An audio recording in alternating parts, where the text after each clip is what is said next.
mean, for you also, like, can you find fulfillment in your work your entire life? I don't know yet. I can't predict the future. Right? I say, look, I don't see myself feeling that fulfillment, feeling that I'm successful. What was it? I'm just trying to understand. That's very nice. You're traveling, you're moving to different places, you're doing photography, you're doing like a dream life. Then after some time, you feel like, okay, why am I doing it? Sense of fulfillment. Why can't you be someone who's a working professional but also follows that? I am that. Live bro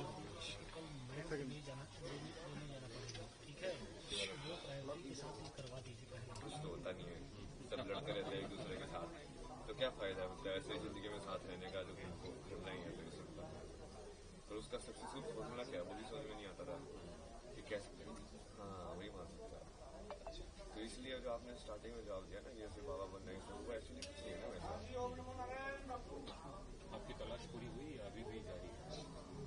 मतलब ये मान के कैसे ये वाली सामने ऐसे नाम जब करने से क्या होता है, ऐसे रैप से क्या होता है, शीज द पहनने से क्या होता है, तो तुम उसको करोगे फिर उसको एक्सपेरिमेंट करोगे, अच्छा कुछ बदलाव हो रहा है क्या मेरे अंदर, तुम उसको देखोगे फिर उसको साइंटिफिकली अच्छा है ये ऐसी चीज़ काम करती है, ये वाली चीज़ ऐसे काम करती है।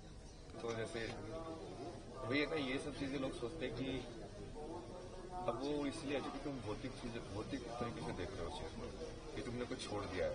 मैंने कुछ छोड़ा नहीं है, मैंने बहुत कुछ पा लिया है। अभी मेरे पास इतनी कैपेबिलिटी है, मैं पूरे संसार को घुमा सकता हूँ। अब वो कहाँ से मिली है? क्या वो बड़ा से बड़ा भी इंसान घुमा सकता है? नहीं, मैं घुमा सकता हूँ। वो ताकत अंदर से मिलती है।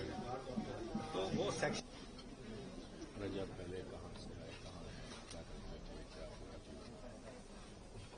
हरियाणा में जन्म हुआ था। एक सेकंड मरा जी, आप कहाँ से आए हैं, कि वो यहाँ आए, पहले क्या करते थे, अब क्या? जैसे ये सवाल पहले मुझसे कुछ पूछा था ना, कहाँ से आए हो, तो उसको बहुत सारे जवाब देता था मैं। कभी बोलता था कैलाश से आया हूँ, कभी बोलता था मैं कुंड से आया हूँ, कभी बोलता था यहाँ से आया हूँ।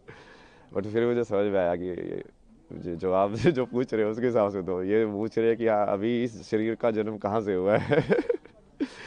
तो हाँ उसका वो तो हरियाणा में जन्म है मेरा, हरियाणा में झज्जर जो ज़िला है। तो स्कूलिंग वगैरह वहाँ से हुई, फिर उसके बाद पढ़ाई के लिए जैसे जेई वगैरह एग्ज़ाम की तैयारी की। तो तैयारी करने के बाद फिर मुंबई गए, आईटी मुंबई, एरोस्पेस इंजीनियरिंग के बाद वही उसको ऐसे समझ में आया कि ये आधा अधूरा ही है, कि इससे तुमको क्या मिलेगा। मतलब ठीक है पैसे तो मिल जाएंगे, बट वो क्या तुम वो वाली चीज़ पूरी लाइफ भर कर सकते हो क्या सेम? अब वो लाइफ भर यदि नहीं कर सकते हो मतलब तुम उब जाओगे उस चीज़ से। तो मेरे को वैसा चाहिए था, लाइक पूरा जॉब, लाइक हाँ ऐसी चीज़ मुझे मिल जाए जो मैं करता रहूँ, बस मज़ा आता रहे, लाइफ चली जाए पूरी है। और उसकी खोज में तुम निकलते गए, फिर जैसे मीनिंग ऑफ लाइफ तुम ढूंढते रहते हो, यार ये लाइफ का मतलब क्या है, मुझे क्या करना चाहिए। आगे बढ़ते जाते हो, आगे बढ़ते जाते हो।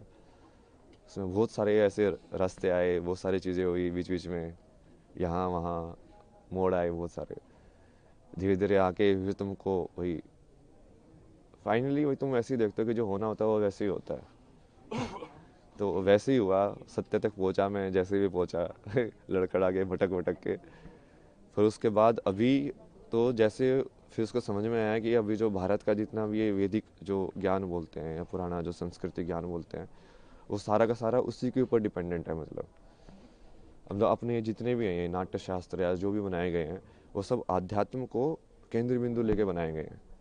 सब राग जो डिज़ाइन हुए हैं, म्यूज़िक से लेके परफॉर्मेंस से लेके, फिर रहन सहन से लेके, फिर जो जो परिवार का जो विधि है, शादी का विधि है, संस्कार जो होते हैं बच्चों के सारे ये उस चीज़ को केंद्र बिंदु लेके डिज़ाइन किए गए हैं। पूरा सिस्टम जो पूरा जो जैसे आश्रम की व्यवस्था थी पहले कि हाँ ब्रह्मचार्य आश्रम होगा, गृहस्थ आश्रम होगा, तो वो पूरा वैसे ही उन्होंने बनाया है कि अब इस माया में तुम कैसे डिज़ाइन करो कि वो आध्यात्म वाला जो कनेक्शन है वो बना रहे, कि लोग खो ना जाए ज़्यादा।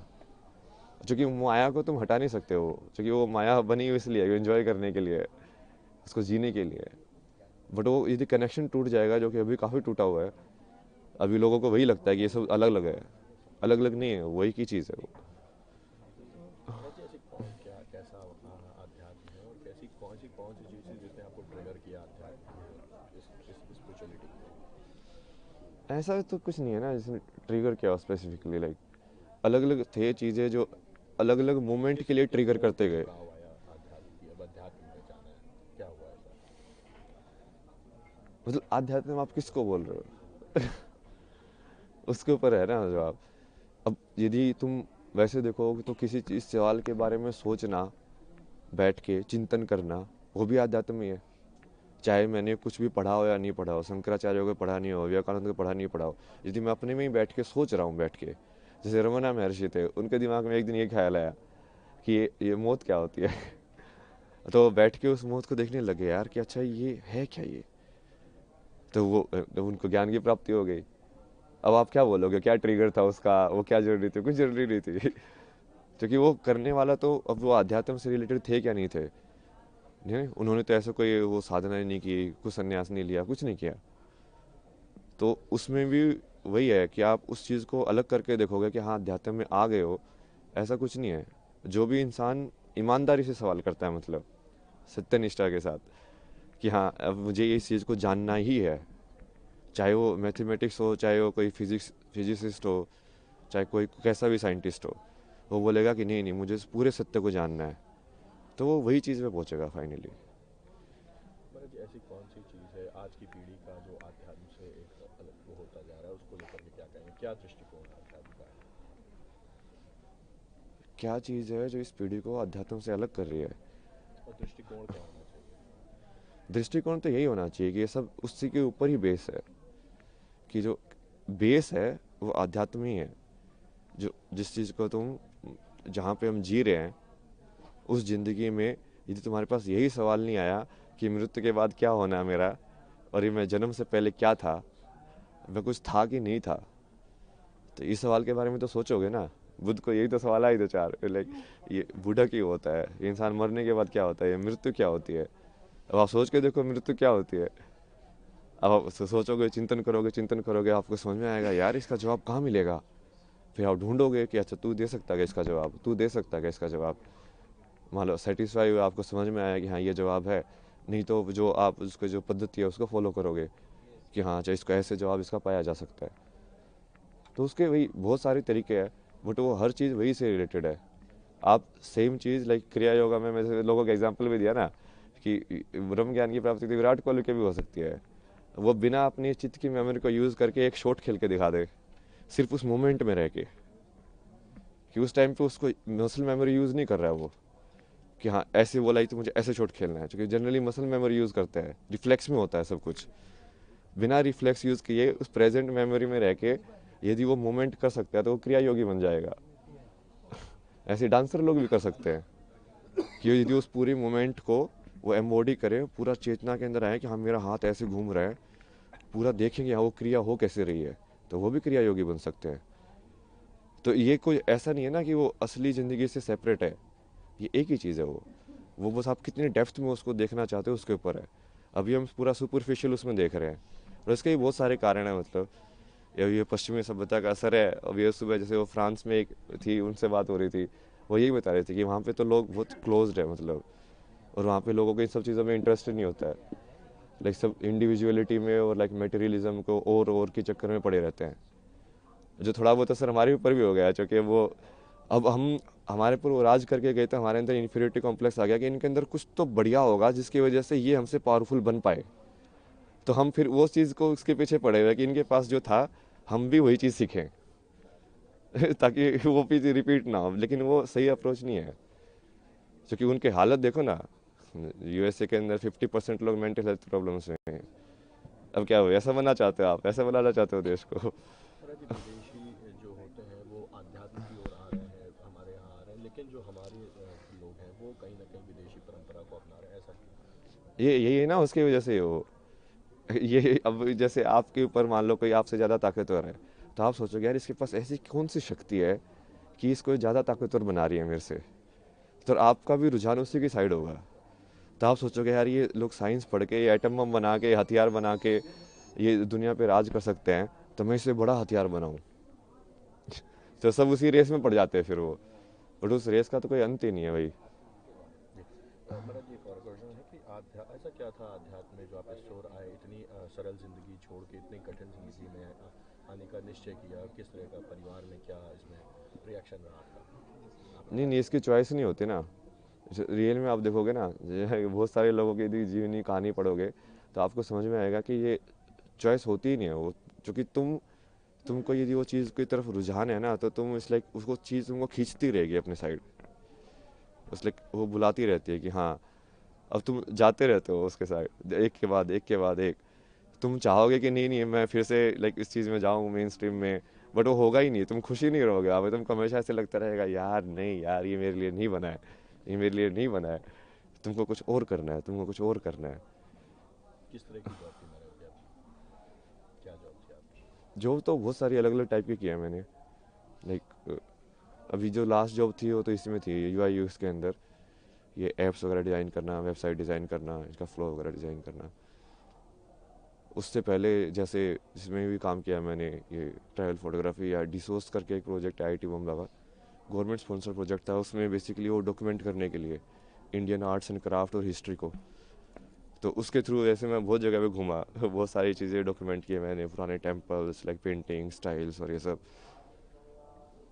उसके बाद जैसे इसमें भी काम किया मैंने, मैगजीन्स वगैरह में, फिल्म मेकिंग भी की मैंने, डॉक्यूमेंट्री फिल्म्स में मेरी लाइक फिक्शन फिल्म भी है बहुत सारा कंटेंट है भाई। महाकुंभ को लेकर के क्या संदेश देंगे? किस तरह की व्यवस्थाएं लगी आपको? क्या व्यवस्था तो सही है, अब उसमें मेन जैसे मैं तो ये चाहता हूँ ना कि ये सारी चीज़ें सिर्फ आध्यात्मिकता से लिमिटेड ना हो। यहाँ पे बेसिकली महाकुंभ के अंदर देश के सबसे बड़े बड़े साइंटिस्ट भी आने चाहिए। वो इसरो के साइंटिस्ट वही बैठ के तुम डिस्कस करो ना विज्ञान को, और वो बोलो उन बाबा को कि तुम्हारे पास ज्ञान है तो तुम इस चीज़ का भी जवाब दो तो वो जब चीज़ें मिलेंगी तभी होगा एक साथ वो, कि वो तभी वो समझ में आएगा कि हाँ ये चीज़ें तो जुड़ी हुई हैं। परिचय देना अपना? अभय सिंह हरियाणा से एक मिनट और इंग्लिश में इसको पढ़ना कि महाराज जी, where do you have came here? What was the purpose of coming in spirituality, and how do you connect spirituality towards the science, to the science, from the science? I am come from Haryana. I was born in Haryana. Then, like, life took different turns. So I went to like IIT to study. Then changed the path from engineering to arts. And that also didn't work. Then changed again. So kept changing unless like I arrived at the final truth, you can say. Then after that, I started exploring. Okay, so what is it like? It makes it. What is it the other people have discovered about it? Then I started like when you see Sanskrit, like how Sanskrit was written and composed, what makes Sanskrit so special. So if you see the Maheshwaraya Sutra, like this Panini says like he was in meditation, then he got this sutra. It's like the Damru of Shiva, like Shiva gave him this, which is the base of the Sanskrit language. Then how it is composed, like with respect to grammar. So all of this knowledge, like it should be combined. It's not like separate, like like linguistic is like they're like this is a linguist guy, this is a spiritual guy, this is a Baba guy. No, because earlier the Rishi used to do both actually, and that was the method of doing it. Like if you study Ramanujan, like his math equation come from like Devi only. The same with me only. Like I only do Bhakti of Shiva. All of my knowledge, like whatever I study like very less. Only some diagram I see. Okay, this is it. Then I understand it. Like Mahadev tells me, okay, like this is how it works. So that is the real way of doing it. What was the main thing that triggered you into spirituality? You can say like the quest for the answer, quest for the knowledge. It took different forms in outside. Like initially you are searching for the like meaning of life, to do what is like substantial in life. But then you shift. Then it was like then you are going through like mental health problem. Then the question was like how mind works. How do you get rid of these unwanted thoughts in your mind? Which I think is very popular question these days. Like people, that's why a lot of people are actually getting attracted towards spirituality. Not towards like getting moksha, but towards like, okay, how do I actually calm my mind and reduce my anxiety and all of that, which is fine also. But then you have to connect it to the root also. Like what is the base of it? Why so many techniques and meditation techniques are there? It's not just to calm your mind. It's basically there's a different like motive to it. and what is that motive, and why is that motive so important that so many people have done and, like, you know, given their entire life to it. You have lived a so smooth life and came into hard life. How was your experience and what you're experiencing here only? No, no, I won't say like that was smooth and this is hard, because what seems hard for you from outside, it might be a natural tendency for me. Like sleeping outside in cold, it might not see it as hard, no. I might see, like, you know, sleeping in a closed Delhi place where there is no air, you know, polluted air, no light coming, you don't even know when sun rises, sun don't rises. That I will consider hard, because then you have completely lost connection with the environment. Now here at least you know you are with the nature, so it's much better, much easier than staying in, you know, completely closed cities and like that life. So it's a perspective. Like that was hard and like this is like easy, or like that was easy, this is hard. For me, it's like same only. You was an aero engineer, which is so viral. So, what did that help you to connect with spirituality or astrology or anything else? Not really, but it does develop your logical thinking, reasoning capabilities. Like, because when you study science, your reasoning capabilities increase, right? Your IQ, that we say. But then when you do like arts and everything, your EQ increases, your emotional quotient. You become more empath. Like when you are doing some story, like I have done like documentary projects on Kota. So there you go and you talk to the students there, and then you try to connect with their emotions. So like, why do they study? Why do they commit suicide? What is the pressure on them? So that requires your EQ. So you need to develop both. What was the time when you came to spirituality, and did you take Diksha or anything else? Who's your guru? I mean, that's why I'm saying, no, it's not like I came into spirituality in a sense. It's like you arrived at the answer, and then I start doing it intentionally. Initially, you don't know the answer. Obviously, that's why you are searching. If you already know the answer, why would you search? So initially, you don't know the answer, but after knowing the answer, or after experiencing the answer, the much better words, then you like start seeing, okay, what is the scope of it, how far it extends, how many different ways it can be done, and then you start reading all of these different forms. Okay, this is how they have created Bharatanatyam, this is how they have created like Sanskrit, this is how they have created like all of these astrological charts, this is how, you know, the Rashi, which is say the signs, the 12 signs, these works. So then you start seeing, okay, how, so this was the base of it. You got the answer. Yeah, yeah. What was the answer? Answer to what? Moksha or anything. No, moksha you cannot Which you see. were searching. See, moksha is finally basically when there is no body. Right now, it's not complete liberation in a sense. Complete liberation means that you are not in this world. You are liberated. Right? So you won't take birth only. If you don't have any karmic attachment to the world, then you will just go back. So that will happen in the end, like complete moksha that you are saying, complete mukti, like liberation. Thank you. Your name, please. Abhay Singh.